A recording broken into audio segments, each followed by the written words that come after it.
Right now, kids get a flame-broiled burger, regular fries, a drink, and a surprise treat of M&M's chocolate candies. It's a real deal. Mom, can I clean the garage? I'm sorry, I promised that to Tommy. The $1.49 kids meal deal. Now only at Burger King.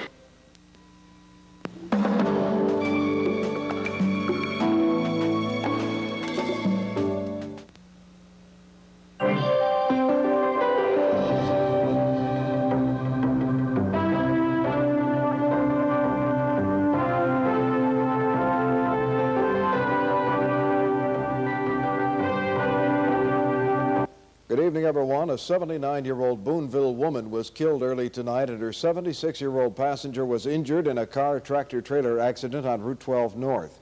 According to state police at Remsen, 79-year-old Alice Lee of 114 Schuyler Street in Boonville was stopped along the west shoulder of the highway facing south.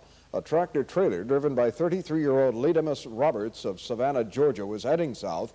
Police say that it appears the Lee woman entered the road in a southerly direction in front of the truck. The trucker, realizing he was headed for a crash, applied his brakes and moved to the left to avoid the crash. But Lee then apparently made a left turn and was hit broadside by the truck in the center of the intersection at Potato Hill Road in the town of Boonville. The accident occurred about 5:20 this evening. Lee's cause of death has been withheld pending an autopsy by Oneida County Coroner Dr. Charles Brady. A passenger in her car, 76-year-old Catherine Hines of 408 Main Street, Boonville, was taken by Boonville Ambulance to St. Elizabeth Hospital, where she is in critical condition tonight. The trucker received a cut finger but did not require treatment. State police are trying to find a witness who spoke to the truck driver after the accident. The investigation of the accident is continuing tonight. The group that is opposed to putting a landfill or incinerator in the town of Deerfield met this evening at the Deerfield Firehouse. Bill Carroll has the story.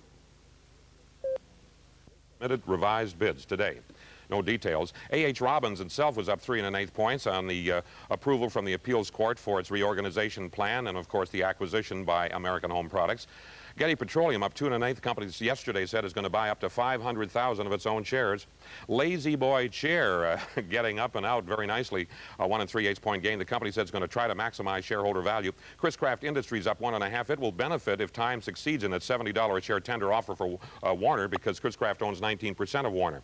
Computer Factory down 1 5/8.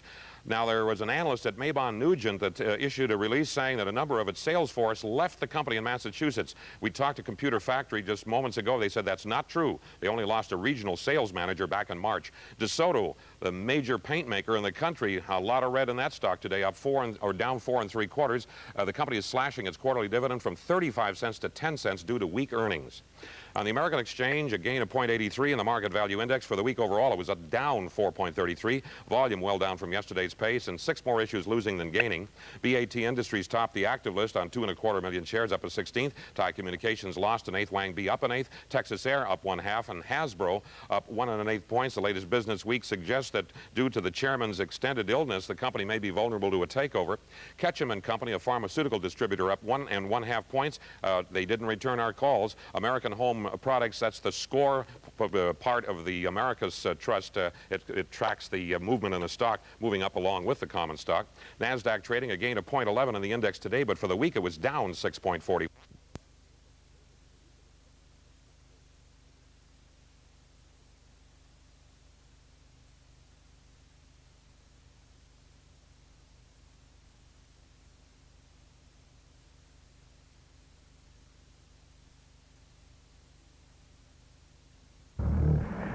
Two or three things that I think we should demand from our government is that we pressure Vietnam to give back all the live American POWs, and whatever it takes, money or trade or force.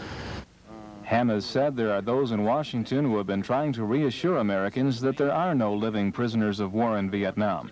He said he feels those same people would be embarrassed by having live prisoners of war returned to this country. There's been too many eyewitness reports and other evidence that there are some alive, and now this article about the Japanese monk, you know, being kept alive by Americans giving him bananas to eat. That's further proof. Hammes refers to an article printed 2 weeks ago in the Washington Post about national disgrace, worse than Watergate. From the Vietnam Veterans Memorial in Utica, Bill Carroll reporting for TV.